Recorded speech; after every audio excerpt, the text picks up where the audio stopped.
ಅವನಿಗೆ ಒಂದು ತಾಯಿ ನಾನು ಆಗಿದ್ರೆ ಮತ್ತೊಂದು ತಾಯಿ ನಾವು ಶಂಕರ್ ಹಾಸ್ಪಿಟಲ್ ಅಂತಾನೆ ಹೇಳ್ಬೋದು. ಕ್ಯಾನ್ಸರ್ ಅಂದ ತಕ್ಷಣ ಸಾವು ಅಂತ ಏನು ನಮ್ಮ ಮೈಂಡಲ್ಲಿ ಇದೆ ಅದನ್ನ ಹೋಗ್ಲಾಡಿಸ್ಬೋದು. ಸೊ ಕ್ಯಾನ್ಸರ್ ಇದ್ರೂ ಕೂಡ ನಾವು ಬದುಕಿ ತೋರಿಸ್ಬೋದು ಅನ್ನೋದಕ್ಕೆ ನನ್ನ ಮಗನೇ ಒಂದು ಉದಾಹರಣೆ ಅಂತ ಹೇಳ್ಬೋದು. ಯಾವುದೇ ತಂದೆ ತಾಯಿ ಆದರೂ ವರ್ಡ್ ನಿಮ್ಮ ಮಗುಗೆ ಕ್ಯಾನ್ಸರ್ ಇದೆ, 3rd stage, 2nd stage, 4th stage ಅಂದಾಗ ಅದನ್ನ ತಡ್ಕೊಳ್ಳೋ ಶಕ್ತಿ ಖಂಡಿತ ಇರಲ್ಲ. ಒಂದು ನಿಮಿಷನೂ ಅವನ್ನ ಬಿಡದಂಗೆ 6 ತಿಂಗಳು ಕೂಡ ಕಣ್ಣಲ್ಲಿ ಕಣ್ಣಿಟ್ಟು ನಾನು ನೋಡ್ಕೊಂಡಿದ್ದೀನಿ ಸರ್. ಸೊ ಹಾಗಾಗಿ ಆ ಪ್ರಯತ್ನ ಇವತ್ತು ನನ್ನ ಮುಂದೆ 2nd PUC ಮಗು ಓದ್ಕೊಂಡು ಆರಾಮಾಗಿದೆ. ಅದೊಂದು ಖುಷಿ ಇದೆ ಸರ್ ನೋಡೋದಕ್ಕೆ. ಇಲ್ಲ, ನನ್ನ ಮಗುನ ಬದುಕಿಸ್ಕೋಬೇಕು, ನಾನು ಬದುಕಿಸ್ಕೊಂಡೆ ನನ್ನ ಮುಂದೆ ನನ್ನ ಮಗು ಸಾವು ನೋಡೋಕೆ ನಾನು ರೆಡಿ ಇಲ್ಲ.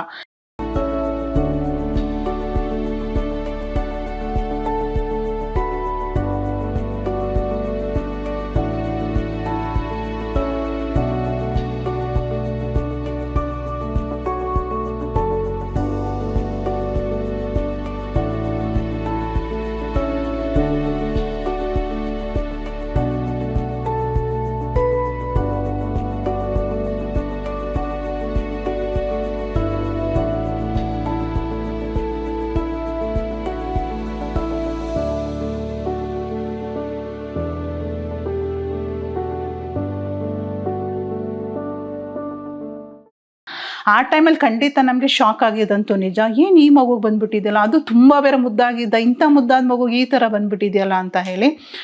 ಬಟ್ ಏನಂತ ಅಂದರೆ ನಾವು ಧೈರ್ಯ ತೊಗೋಬೇಕು. ಇಲ್ಲ, ಇದಕ್ಕೆ ಟ್ರೀಟ್ಮೆಂಟೇ ಇಲ್ಲ ಅಂದರೆ ಭಯ ಪಡಬೇಕು. ಸೊ ಟ್ರೀಟ್ಮೆಂಟ್ ಇದ್ದಾಗ ಯಾಕೆ ಭಯ ಪಡಬೇಕು? ನಮ್ಮ ಶಕ್ತಿ ಮೀರಿ ಡಾಕ್ಟರ್ಸ್ ಅದಕ್ಕೆ ರೆಡಿ ಇದ್ದಾರೆ ಟ್ರೀಟ್ಮೆಂಟ್ ಕೊಡೋದಕ್ಕೆ. ಸೊ ಆ ಟ್ರೀಟ್ಮೆಂಟ್ನ ನಾವು ಕರೆಕ್ಟ್ ಫಾಲೋ ಮಾಡಬೇಕು. ಬಟ್ ಏನಂದರೆ ಈಗ ಒಂದು ಕಿಮೋಥೆರಪಿ ಇಲ್ಲಿ ಕೊಡಿಸೋದು, ಮತ್ತು ಇನ್ನೆಲ್ಲೋ ಹೋಗೋದು, ಇನ್ಯಾವುದೋ ಆಯುರ್ವೇದಿಕ್ ಶಿವಮೊಗ್ಗದಲ್ಲೆಲ್ಲೋ ನೋಡ್ತಿರಂತೆ ಅಂತ ಹೇಳಿ ಅಲ್ಲೆಲ್ಲೋ ಆಯುರ್ವೇದಿಕ್ ಅಂತ ಹೇಳಿ ಹೋಗೋದು, ಅಥವಾ ಅದು ಇದು ಈ ಥರ ಎಲ್ಲ ತುಂಬ ಬ್ರೈನ್ ವಾಶ್ ಮಾಡೋರು ಇರ್ತಾರೆ ಆ ಟೈಮಲ್ಲಿ. ಸೊ ಅದನ್ನೇನೂ ಕೂಡ ನಾವು ತಲೆ ಕೆಡಿಸ್ಕೊಳ್ದೆ, ಇಲ್ಲ ಇದು ನನ್ನ ಮಗು, ಇದಕ್ಕೆ ಟ್ರೀಟ್ಮೆಂಟ್ ಇದೆ, ಖಂಡಿತ ನಾವು ಇದಕ್ಕೆ ಟ್ರೀಟ್ಮೆಂಟ್ ಕೊಟ್ಟರೆ ಬದುಕುತ್ತೆ.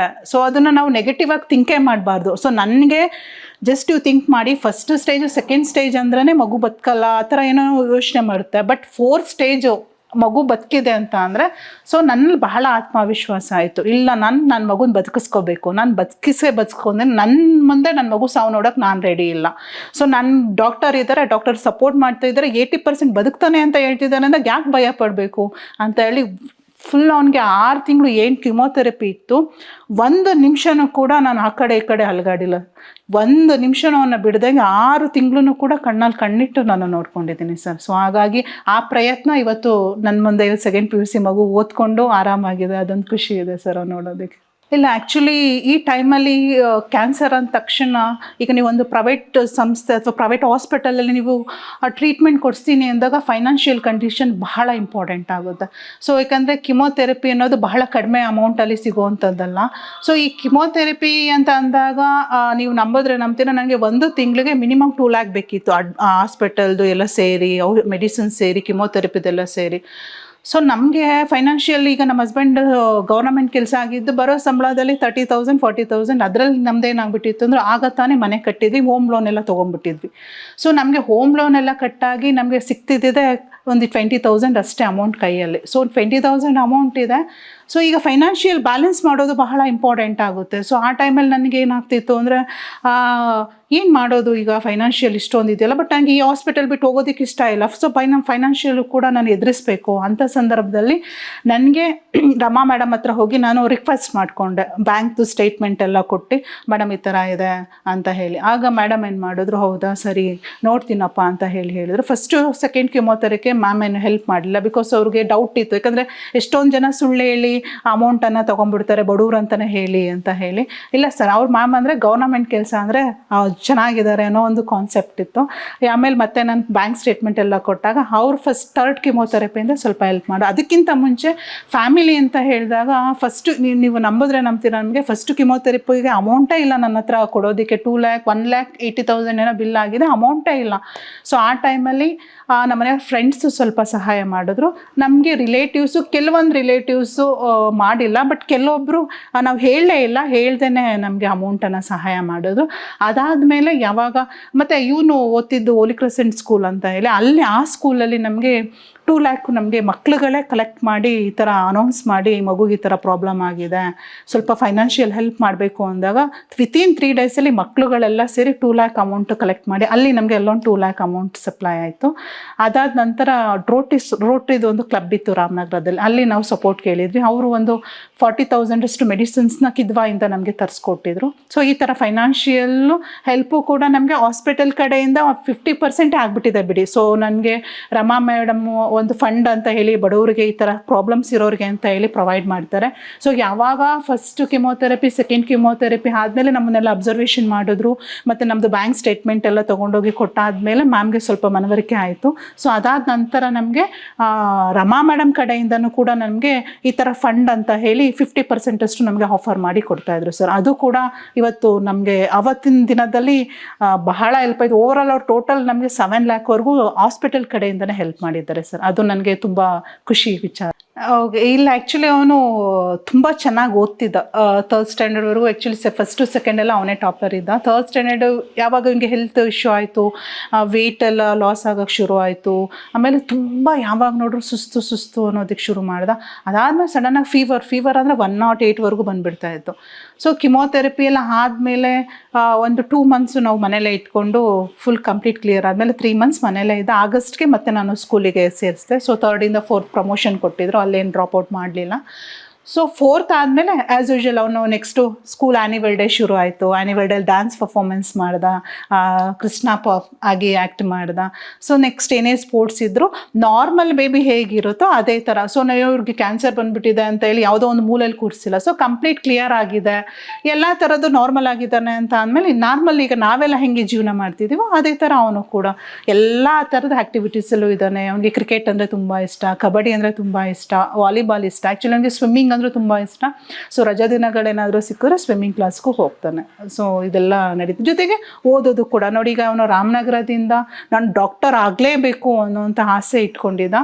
ಸೊ ಅವನಿಗೋಸ್ಕರ ಇಲ್ಲ, ಅವನೊಂದು ಆಸೆ ನಾವು ಫಿಲ್ ಮಾಡಬೇಕು ಅಂತ ಹೇಳಿ ಅವನಿಗೋಸ್ಕರ ಈಗ ರಾಮನಗರದಿಂದ ಇಲ್ಲಿಗೆ ಮನೆಯೇ ಫ್ಯಾಮಿಲಿನೇ ಶಿಫ್ಟ್ ಆಗಿ ಸೊ ಇಲ್ಲೇ ನಾರಾಯಣ PU ಕಾಲೇಜ್ ಗಿರಿನಗರದಲ್ಲಿ ಸೇರಿಸಿ ಈಗ ಪ್ರೆಸೆಂಟ್ 2nd PU ಓದ್ತಿದ್ದಾನೆ.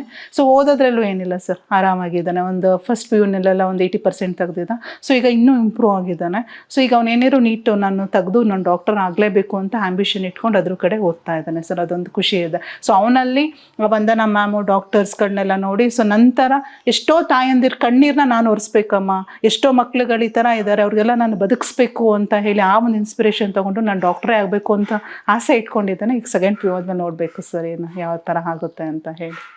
ಓಕೆ. ಇದು ಏನಂತ ಅಂದರೆ ಕಿಮೋಥೆರಪಿ ನಮಗೆ ಏಪ್ರಿಲಲ್ಲಿ ಮುಗಿಯುತ್ತೆ. ಏಪ್ರಿಲಲ್ಲಿ ಮುಗ್ದಾದ್ಮೇಲೆ ವಂದನಾ ಮ್ಯಾಮ್ ಏನು ಹೇಳಿದ್ರು, 1 ಮಂತ್ ಆದಮೇಲೆ 1 ಮಂತ್ಗೆ ಒಂದು ಸಲ ಬನ್ನಿ ಅಂತ ಹೇಳಿದ್ರು.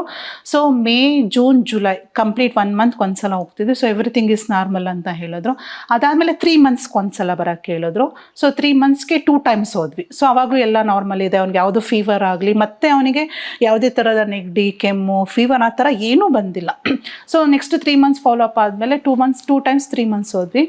ಅದಾದ ನಂತರ 6 ಮಂತ್ಸ್ ಒನ್ಸ್ ಬನ್ನಿ ಅಂತ ಹೇಳಿ ಇವನು 5th ಸ್ಟ್ಯಾಂಡರ್ಡ್ ಇದ್ದಾಗ 6 ಮಂತ್ಸ್ಗೆ ಒನ್ಸ್ ಹೋಗ್ತಿದ್ವಿ.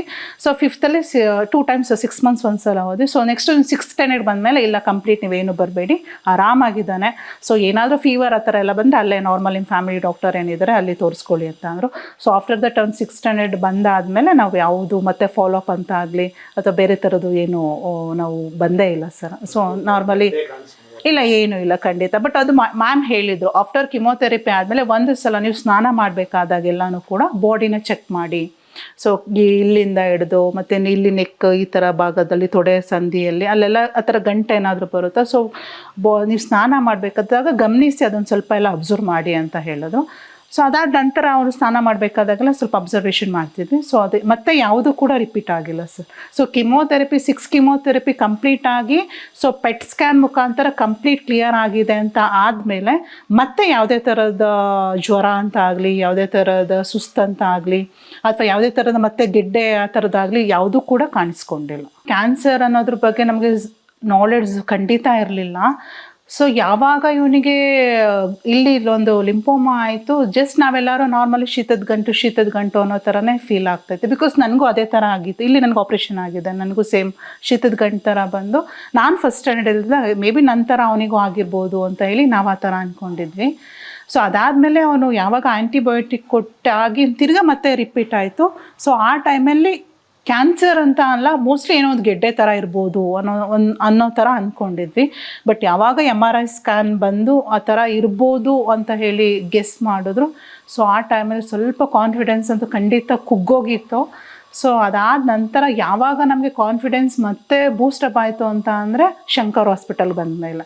ಶಂಕರ್ ಹಾಸ್ಪಿಟಲ್ ಬಂದು ರಮಾ ಮೇಡಮ್ ಜೊತೆ ಒಂದು ಸಲ ಮಾತಾಡಿ, ಅದಾದ ನಂತರ ವಂದನಾ ಮೇಡಮ್ ಜೊತೆ ನಾವು ಮಾತಾಡಿದಾಗ ಕಂಪ್ಲೀಟ್ ನಮಗೆ ಒಂದು 100%, ಅವ್ರು 80% ಅಂತ ಅಂದರೆ, ಬಟ್ ನಮ್ಮ ಮೈಂಡಲ್ಲಿ ನಮ್ಗೆ 100% ನನ್ನ ಮಗು ಬದುಕುತ್ತೆ ಅನ್ನೋವಂಥ ಕಾನ್ಫಿಡೆನ್ಸ್ ಆಗಲೇ ಬಂದುಬಿಟ್ಟಿತ್ತು ಸರ್. ಸೊ ಹಾಗಾಗಿ ನಾವು ಬೇರೆ ಯಾವುದೇ ಡಾಕ್ಟರ್ಸ್ ಅಥವಾ ಯಾವುದೇ ಹಾಸ್ಪಿಟಲ್ಸು ಯಾರು ಬಂದಿದ್ದ ರಿಲೇಟಿವ್ಸು ಅದನ್ನು ಕೊಡಬೇಡಿ, ಇದನ್ನು ಕೊಡಬೇಡಿ, ಅದನ್ನು ತಿನ್ನಿಸ್ಬೇಡಿ, ಅಲ್ಲಿ ಕರ್ಕೊಂಡು ಹೋಗಬೇಡಿ, ಈ ಥರ ಎಲ್ಲ ಹೇಳ್ತಾಯಿದ್ರು. ಬಟ್ ನಾವು ಯಾವುದನ್ನು ಕೂಡ ತಲೆಗೆ ಹಾಕೊತಿರಲಿಲ್ಲ. ನಾನು ಏನು ಹೇಳಿದ್ರು ಡಾಕ್ಟರ್ ವಂದನಾ ಮ್ಯಾಮ್ನ ಕೇಳ್ತಿದ್ದೆ, ಅವ್ರು ಏನು ಹೇಳ್ತಾರೆ ಅದನ್ನು ಫಾಲೋ ಅಪ್ ಮಾಡ್ತಾಯಿದ್ದೆ ಸರ್. ಅದನ್ನು ಬಿಟ್ಟು ಬೇರೆ ಔಟರ್ ರಿಲೇಷನ್ಸ್ ಆಗಿರಲಿ, ಫ್ರೆಂಡ್ಸ್ ಆಗಿರಲಿ, ಯಾರು ಏನು ಹೇಳಿದ್ರು ಕೂಡ ನಾನು ಅದನ್ನು ತಲೆ ಕೆಡಿಸ್ಕೊಂಡಿಲ್ಲ. ಡಾಕ್ಟರ್ಸ್ ಏನು ಹೇಳಿದ್ರು, ಅವ್ರು ಏನು ಟ್ರೀಟ್ಮೆಂಟ್ ಹೇಳಿದ್ರು, ಅವ್ರು ಏನು ಫುಡ್ ಬಗ್ಗೆ, ಹೈಜಿನಿಕ್ ಬಗ್ಗೆ ಅಥವಾ ಆಹಾರ ಕ್ರಮ ಅಥವಾ ಆಚೆ ಕಡೆ ತಿಂಡಿ ಏನೇನು ತಿನ್ನಬಾರ್ದು ಅದೆಲ್ಲ ಏನು ಸಜೆಸ್ಟ್ ಮಾಡಿದ್ರು ಅದನ್ನು ನಾನು ಫಾಲೋ ಮಾಡ್ಕೊಂಡು ಬಂದೆ. ಬಟ್ ಇವಾಗೂ ಅದನ್ನು ಫಾಲೋ ಮಾಡ್ತಾ ಇದ್ದೆ. ಫಸ್ಟು ಮಗು ನಾರ್ಮಲ್ ಆಗಿದೆಯಾ, ವೆಯ್ಟ್ ಲಾಸ್ ಆಗ್ತಾ ಇದೆಯಾ, ಯಾವಾಗಲೂ ವೆಯ್ಟು ತೀರಾ ಲಾಸ್ ಆದಾಗ ಅದ್ರ ಕಡೆ ಗಮನ ಕೊಡಿ. ಮತ್ತು ಮಗು ಯಾವಾಗಲೂ ಸುಸ್ತಂತಿದೆಯಾ ಅದನ್ನು ಅಬ್ಸರ್ವ್ ಮಾಡಿ. ಇಲ್ಲ ಮಗು ಏನಾದರೂ ಆ್ಯಕ್ಟಿವಿಟೀಸ್ನಲ್ಲಿ ಪಾರ್ಟಿಸಿಪೇಟ್, ಮೊದಲಿಗೂ ಈಗ ಏನು ಡಿಫ್ರೆನ್ಸ್ ಇದೆ, ಅದು ಪಾರ್ಟಿಸಿಪೇಟ್ ಮಾಡ್ತಾ ಇದೆಯಾ ಮಾಡ್ತಾ ಇಲ್ವಾ. ಅದ್ರ ಜೊತೆಗೆ ಇದು ಯಾವಾಗ ಈ ಥರ ಸಿಮ್ಟಮ್ಸ್ ಬಂದಾಗ ಮಗು ಊಟ ಮಾಡೋದನ್ನೇ ಬಿಟ್ಬಿಡುತ್ತೆ. ಸೊ ಏನಕ್ಕೆ ಊಟ ಮಾಡ್ತಾ ಇಲ್ಲ ಅದನ್ನೆಲ್ಲ ಸ್ವಲ್ಪ ಗಮನ ಹರಿಸ್ಬೇಕಾಗುತ್ತೆ. ಸೊ ವೆಯ್ಟ್ ಲಾಸ್ ಸುಮ್ಮನೆ ಆಗಲ್ಲ. ವೆಯ್ಟ್ ಲಾಸ್ ಈಗ ನಾವು ವೆಯ್ಟ್ ಲಾಸ್ ಆಗಬೇಕು ಅಂತ ಎಷ್ಟೊಂದು ಕಷ್ಟಪಡಬೇಕು. ಸೊ ಒಂದು ಮಗು ಇದ್ದಕ್ಕಿದ್ದಂಗೆ 25 kg 22, 23, 18 kg ಬರ್ತಿದೆ ಅಂತಂದರೆ ಏನಕ್ಕೆ ಆಗ್ತಿದೆ. ಸೊ ಆ ರೀಸನ್ನ ನೀವು ಒಂದ್ಸಲ ಅಬ್ಸರ್ವೇಷನ್ ಮಾಡ್ಕೊಳ್ಳಿ. ಅದಾದ ನಂತರ ಯಾವುದೇ ಮುಜುಗರ ಬೇಡ. ಸೊ ಮಗುವಿನ ಸ್ನಾನ ಮಾಡಬೇಕಾದಾಗ ತಾಯಂದಿರು ಮಗುವಿನ ದೇಹದ ಅಂಗಾಂಗಗಳನ್ನೆಲ್ಲ ಒಂದು ಸಲ ಪರೀಕ್ಷೆ ಮಾಡಿ. ಎಲ್ಲಾದರೂ ಗಂಟಿದೆಯಾ, ಅಥವಾ ಇಲ್ಲಿ ಕತ್ತತ್ರ ಗಂಟಿದೆಯಾ, ಅಥವಾ ಇಲ್ಲಿ ನೆಕ್ಕತ್ರ, ಈ ಬಾಡಿಯಲ್ಲಿ ಅಥವಾ ಈ ತೊಡೆ ಸಂದಿಯಲ್ಲಿ ಏನಾದರೂ ಗಂಟು ಥರ ಇದೆಯಾ, ಬಾಡಿಲಿ ಎಲ್ಲೇ ಏನೇ ಆದರೂ ಲಿಂಫೋಮಾ ಥರ ಏನಾದರೂ ಕಾಣಿಸ್ತಿದೆಯಾ ಅಂತ ಹೇಳಿ ಸ್ನಾನ ಮಾಡಬೇಕಾದಾಗ ಸ್ವಲ್ಪ ಅಬ್ಸರ್ವೇಷನ್ ಮಾಡ್ಕೊಳ್ಳಿ. ಅದನ್ನು ಮಾಡಿದ್ರೆ ನಿಮಗೆ ಖಂಡಿತ ಗೊತ್ತಾಗ್ಬಿಡುತ್ತೆ ಸರ್, ಓ ಇಲ್ಲ ಇದೇನೋ ಪ್ರಾಬ್ಲಮ್ ಇದೆ. ಅದ್ರ ಜೊತೆಗೆ ಇದು ಕ್ಯಾನ್ಸರ್ ಅನ್ನೋದು ನಮಗೆ ಫಸ್ಟ್ ಸ್ಟೇಜು ಸೆಕೆಂಡ್ ಸ್ಟೇಜು ಸಡನ್ನಾಗಿ ನಮ್ಗೆ ಗೊತ್ತೇ ಆಗಲ್ಲ. ಸೊ ಸ್ವಲ್ಪ ಅಬ್ಸರ್ವೇಷನ್ ಮಾಡಿದಾಗ ಡೆಫಿನೆಟ್ಲಿ ಗೊತ್ತಾದರೆ ಖಂಡಿತ ಟ್ರೀಟ್ಮೆಂಟ್ ಇದೆ. ಇದಕ್ಕೆ ಭಯಪಡೋದು ಯಾವುದೇ ತಂದೆ ತಾಯಿಗಳು ಭಯಪಡೋ ಅವಶ್ಯಕತೆನೇ ಇಲ್ಲ. ಸೊ ಪ್ರತಿಯೊಂದು ಕಾಯಿಲೆಗೂ ಟ್ರೀಟ್ಮೆಂಟ್ ಖಂಡಿತ ಇದೆ. ಆ ಟ್ರೀಟ್ಮೆಂಟ್ನ ಸರಿಯಾದ ರೀತಿಯಲ್ಲಿ ಕೊಡಿಸಿ ಸರಿಯಾದ ಕ್ರಮದಲ್ಲಿ ಕೊಟ್ಟಾಗ ಖಂಡಿತ ಅದನ್ನು ಗೆದ್ದು ಬರ್ಬೋದು. ಖಂಡಿತ ಕ್ಯಾನ್ಸರ್ ಅನ್ನೋದು ಹೆಸರು ಕೇಳಿದ್ರೇ ಖಂಡಿತ ಎಲ್ರಿಗೂ ಭಯ ಆಗುತ್ತೆ. ಭಯಪಡೋ ಅವಶ್ಯಕತೆ ಇಲ್ಲ. ಇವತ್ತಿನ ಟೆಕ್ನಾಲಜಿ ಬಹಳ ಮುಂದುವರೆದಿದೆ. ಸೊ ಟ್ರೀಟ್ಮೆಂಟ್ ಈಗ ನಾವು 10 years ಬ್ಯಾಕ್ ಟ್ರೀಟ್ಮೆಂಟ್ಗೂ ಈಗಿನ ಟ್ರೀಟ್ಮೆಂಟ್ಗೂ ಬಹಳ ಇನ್ನೂ ಇಂಪ್ರೂವ್ಮೆಂಟ್ ಆಗಿದೆ.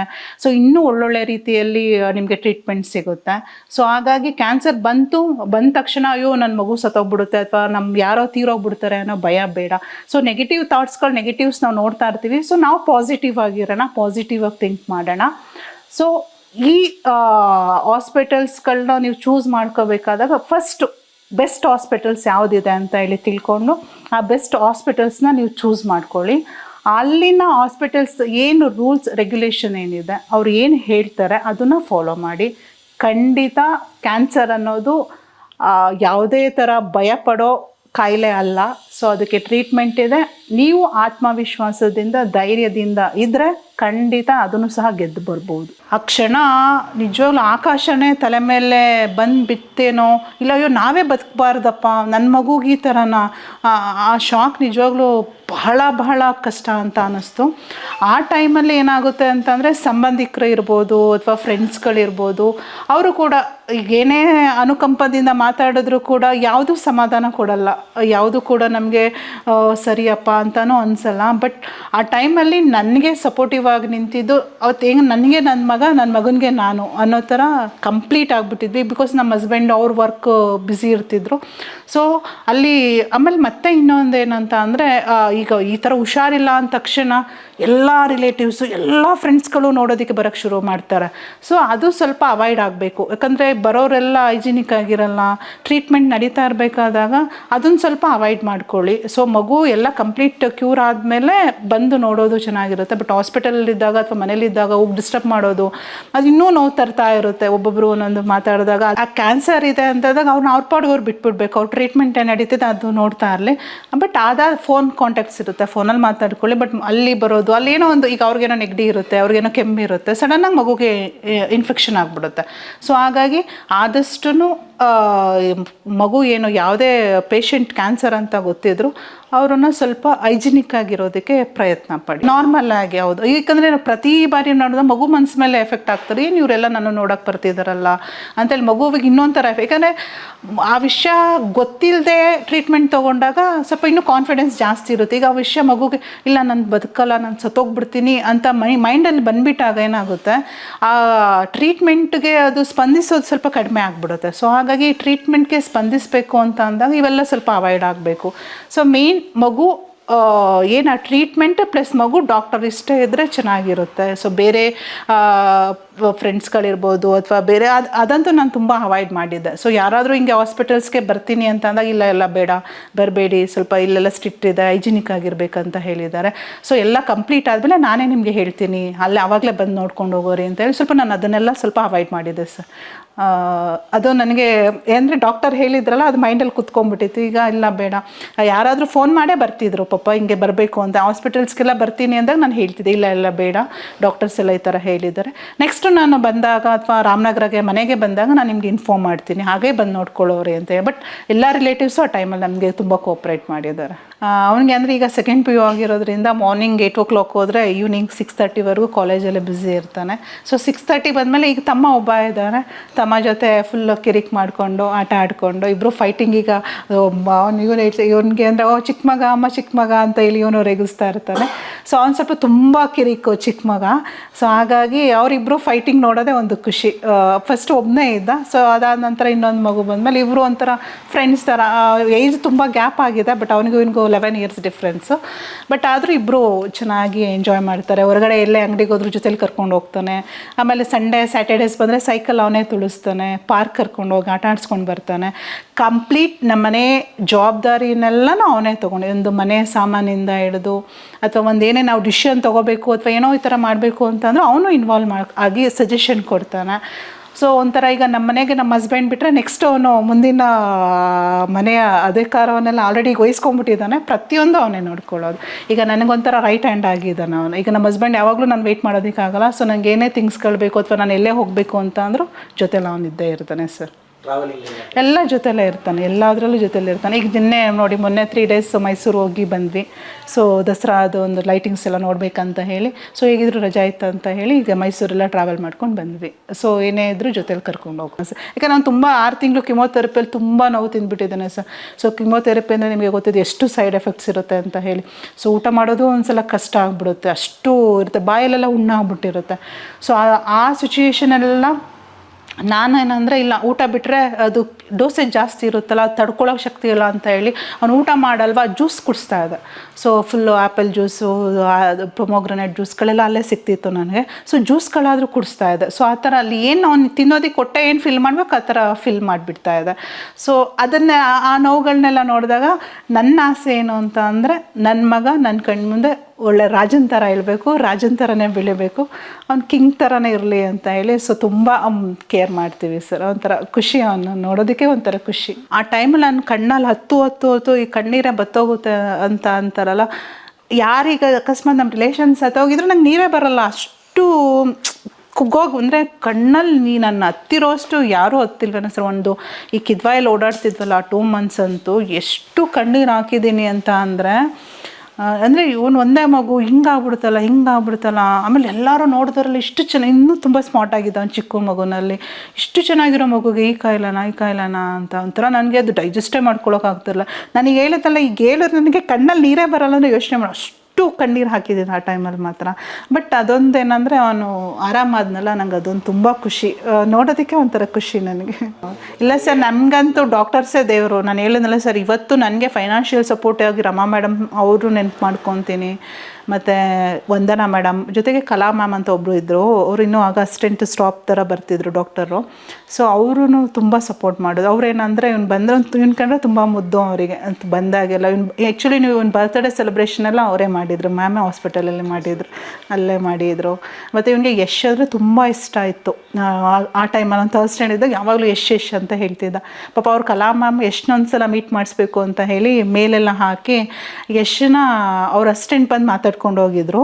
ಅವ್ರು ಬರೋ ಅಷ್ಟರಲ್ಲಿ ಇವ್ನು ಕಂಪ್ಲೀಟ್ ಎಲ್ಲ ಇದಾಗ್ಬಿಟ್ಟಿತ್ತಲ್ಲ, ಮತ್ತು ಅವ್ನು ಮೀಟ್ ಮಾಡೋಕ್ಕಾಗಿಲ್ಲ. ಪಾಪ ಅಷ್ಟೆಲ್ಲ ಸಪೋರ್ಟ್ ಮಾಡಿದ್ರು ಅವರು. ಮತ್ತು ಇವನಿಗೆ ಇವನು ಅಲ್ಲಿದೆ ನಮ್ಮ ರಾಮನಗರ ಮನೆಯಲ್ಲಿದ್ದ ಅವರು ಒಂದು ಛೋಟಾ ಭೀಮ್ ನೋಡ್ತಾ ಇದ್ದ ಅಂದ್ಬಿಟ್ಟು ಅವರೇ ಸ್ವಂತ ಒಂದು ಡ್ರಾಯಿಂಗ್ ಛೋಟಾ ಭೀಮ್ದು ದೊಡ್ಡದಾಗಿ ಮಾಡಿ ಅವರೇ ಓನಾಗಿ ಗಿಫ್ಟ್ ಮಾಡಿದರು. ಅದು ನಮ್ಮ ರಾಮನಗರ ಮನೆಯಲ್ಲಿ ಪೇಸ್ಟ್ ಮಾಡಿ ಇಟ್ಕೊಂಡಿದ್ದೆ. ಸೊ ಅದೆಲ್ಲ ಸಪೋರ್ಟ್ ಇತ್ತು ಸರ್. ಸ್ಟಾಫ್ಸ್ ನರ್ಸ್ಗಳು ಅಷ್ಟೇ ತುಂಬ ಚೆನ್ನಾಗಿ ಕೇರ್ ಮಾಡ್ತಾಯಿದ್ರು. ನಮಗೆ ಹೇಳಿದ್ನಲ್ಲ ಸರ್, ನಾವು ಐ ಥಿಂಕ್ ನಾವೇನಾದರೂ ಶಂಕರ್ ಹಾಸ್ಪಿಟ್ಲನ್ನ ಚಾಯ್ಸ್ ಮಾಡ್ಕೊಳ್ದೆ ಬೇರೆ ಯಾವುದಾದ್ರೂ ಹಾಸ್ಪಿಟಲ್ ಹೋಗಿದ್ರೆ ಡೆಫಿನೆಟ್ಲಿ ನನ್ನ ಮಗು ಬದುಕ್ತಿರ್ಲಿಲ್ಲ. ಅವ್ನಿಗೆ ನಾವು ಇವತ್ತು ಇಷ್ಟು ದೊಡ್ಡ ಮಗು ನನ್ನ ಕಣ್ಮುಂದೆ ನೋಡೋಕ್ಕೆ ಆಗ್ತಾ ಇರಲಿಲ್ವೋ ಏನೋ. ಬಟ್ ನನಗೆ ದೇವರು ಅದೇನು ಇದು ಗೊತ್ತೋ, ಬಟ್ ಅಲ್ಲಿ ಹೇಳಿದ್ನಲ್ಲ ಸುಮ್ಮನೆ ಸಜೆಸ್ಟ್ ಮಾಡಿದ್ದು ಶಂಕರ್ ಒಂದ್ಸಲ ಹೋಗಲಿ ಅಂತ ಹೇಳಿ. ಸೊ ಅದಿವತ್ತು ನನಗೆ ನನ್ನ ಮಗನ ಮತ್ತೆ ಬದುಕಿಸ್ಕೊಡ್ತು ಸರ್. ನಾನು ಹೇಳಿದ್ದು ನಮ್ಮ ಉಸಿರಿರೋವರೆಗೂ ನಾವು ಶಂಕರ್ ಹಾಸ್ಪಿಟಲ್ಗೆ ಯಾವತ್ತೂ ಋಣಿಯಾಗಿರ್ತೀವಿ. ನನ್ನ ಥಾಟ್ಸಲ್ಲಿ ಹೇಳಿದ್ರು ನನ್ನ ಮಗ ಸತ್ತೋಗ್ತಾನೆ ಅಂದರೆ ಅದು ನನಗೆ ಅಕ್ಸೆಪ್ಟೇ ಮಾಡ್ಕೊಳಕ್ಕಾಗ್ತಾಯಿಲ್ಲ. ಯಾಕೆ ಸತ್ತೋಗ್ಬಿಡ್ತಾನೆ, ಏನಾಗಿದೆ, ಇಲ್ಲ ಬದುಕ್ತಾನೆ. ನಾನು ನೆಗೆಟಿವ್ ಆಗಿ ನನ್ನ ಮೈಂಡಲ್ಲಿ ಅವನು ಯಾವಾಗ ವಂದನಮ್ಮ ಮೀಟ್ ಮಾಡಿ ಅವರು ಇಲ್ಲ 80% ಬದುಕ್ತಾನೆ ಅಂತ ಅಂದರು, ಅವಾಗ ನನಗೆ ಕಾನ್ಫಿಡೆನ್ಸ್ ಬಂದುಬಿಡ್ತು. ಆವಾಗ ನಾನು ಅಳೋದು ಸ್ಟಾಪ್ ಮಾಡಿದ್ದು ಸರ್. ಅವತ್ತು ಅಳೋದು ಸ್ಟಾಪ್ ಮಾಡೋದಕ್ಕೆ ನೆಕ್ಸ್ಟ್ ನಾನು ಅಳ್ಳೇ ಇಲ್ಲ. ಅವ್ರು ಡಾಕ್ಟರ್ ಏನು ಹೇಳ್ತಾರೆ ಅದನ್ನು ಫುಲ್ಲು ಫಾಲೋಅಪ್ ಮಾಡಿ ಜೊತೆಲೇ ಹೇಳೋದು ಸರ್. 6 ಮಂತ್ಸ್ ಜೊತೆಲೇ ಕಂಪ್ಲೀಟಾಗಿದ್ದು ನೋಡಿಕೊಂಡೆ. ಸೊ ಅದೊಂದು ನನಗೆ ಖುಷಿ. ಅದಾದಮೇಲೆ ಹೇಳಿದ್ಮೇಲೆ ಸರ್ ಯಾವಾಗ ಕಾನ್ಫಿಡೆನ್ಸ್ ಕ್ರಿಯೇಟ್ ಆಯಿತು ಅವನಿಗೆ ಫಸ್ಟ್ ಸೆಕೆಂಡ್ ಥರ್ಡ್ ಕಿಮೋಥೆರಪಿಲಿ ಗೊತ್ತಾಗ್ಬಿಡ್ತು, ಇಲ್ಲ ಇವನ್ನೆಲ್ಲ ಬಾಡಿ ಎಲ್ಲ ಚೆನ್ನಾಗಿ ಸ್ಪಂದಿಸ್ತಾ ಇದೆ, ಎಲ್ಲ ಆರಾಮಾಗಿ ಸೆಟ್ ಆಗಿದೆ ಅಂತ ಹೇಳಿ. ಅವನು 4th 5th ಈ 6th ಕಿಮೋಥೆರಪಿ ಮುಗಿದ ತಕ್ಷಣ ಇಮಿಡಿಯೇಟ್ ಅವನಿಗೆ ಏರ್ ಗ್ರೋ ಎಲ್ಲ ಆಗೋಯ್ತು. 1 ಮಂತಿಗೆ ನಾವು ಮ್ಯಾಮೇ ಗುರ್ತಿದ್ದೀವಿ, ಇಷ್ಟೊಂದು ಬಂದುಬಿಟ್ಟಿದೆಯಾ, ಇಷ್ಟೊಂದು ಏರೆಲ್ಲ ಇಷ್ಟು ಬೇಗ ಬಂದುಬಿಡ್ತಾ ಅಂತ ಹೇಳಿ. ಅಷ್ಟು ಚೆನ್ನಾಗಿ ಟ್ರೀಟ್ಮೆಂಟ್ ಮಾತ್ರ ತುಂಬ ಚೆನ್ನಾಗಿ ಸಿಕ್ತು ಸರ್ ನನಗೆ. ಸರ್ ನೀವು ನಂಬಿದ್ರೆ ನಂಬ್ತೀರಾ, ರಾಮನಗರದಿಂದ ಬರಬೇಕಾ ಅಲ್ಲೇನಂದರೆ ಒಂದು ಕಡೆ ಇಲ್ಲ ಫೆಸಿಲಿಟೀಸು. ಇಲ್ಲಿಂದ ಅಲ್ಲೋಗಿ ಅಂತಾರೆ, ಅಲ್ಲಿಂದ ಇಲ್ಲೋಗಿ ಅಂತಾರೆ. ಸೊ ಎಗ್ಲು ಮೇಲೆ ಇವ್ರು ನನ್ನ ತಮ್ಮ ಮತ್ತು ನಮ್ಮ ಹಸ್ಬೆಂಡು ಹಿಂಗೆ ಎಗ್ಲು ಮೇಲೆ ಎತ್ಕೊಂಡು ಓಡಾಡಿಸ್ತಾ ಇದ್ವಿ ಸರ್. ನಡೆಯೋಕ್ಕೆ ಆಗ್ತಾ ಇರಲಿಲ್ಲ ಅವನು, ಆ ಥರ ಆಗ್ಬಿಟ್ಟಿದ್ದು. ಪೋಲಿಯೋ ಆದಾಗ ಹೆಂಗೆ ನಡೆಯುತ್ತೆ ಮಗು ಆ ಥರ.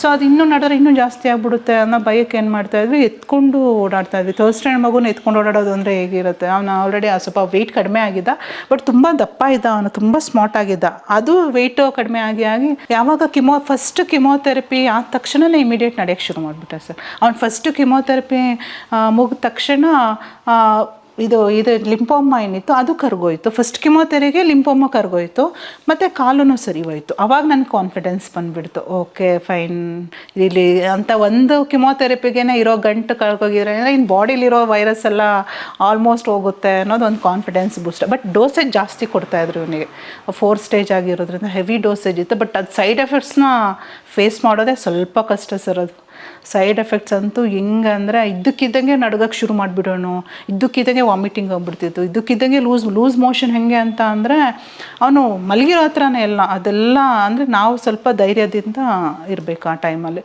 ಆಗ ನನಗೆ ಅಲ್ಲಿದ್ದಂಥ ಸ್ಟಾಫ್ ನರ್ಸ್ಗಳು ಮತ್ತು ಡಾಕ್ಟರ್ಸ್ಗಳು ಬೇರೆ ಡಾಕ್ಟರ್ಸ್ಗಳೆಲ್ಲ ಸಪೋರ್ಟಿವ್ ಆಗಿ ಮಾಡ್ತಾಯಿದ್ರು ಸರ್. ಅದು ಹೆಂಗೆ ಮಾಡಬೇಕು, ಹೇಗೆ ನೋಡ್ಕೋಬೇಕು, ಮತ್ತು ಅದಕ್ಕೆ ಇಮಿಡಿಯೇಟ್ ನಾವು ಹಾಸ್ಪಿಟಲಲ್ಲೇ ಇರ್ತಿದ್ದಿದ್ರ ಅಲ್ಲ ಇಮಿಡಿಯೇಟ್ ಟ್ರೀಟ್ಮೆಂಟ್ ಸಿಕ್ಬಿಡ್ತಾಯಿತ್ತು ನನಗೆ. ಈಗ ನಾನು ಮನೇಲಿ 3-4 ಡೇಸ್ ಆದ ತಕ್ಷಣ ಮನೇಲಿ ಕರ್ಕೊಂಡು ಬಂದುಬಿಟ್ಟಿದ್ರೆ ಅದೆಲ್ಲ ಫೇಸ್ ಮಾಡೋಕ್ಕಾಗ್ತಾ ಇರಲಿಲ್ಲ.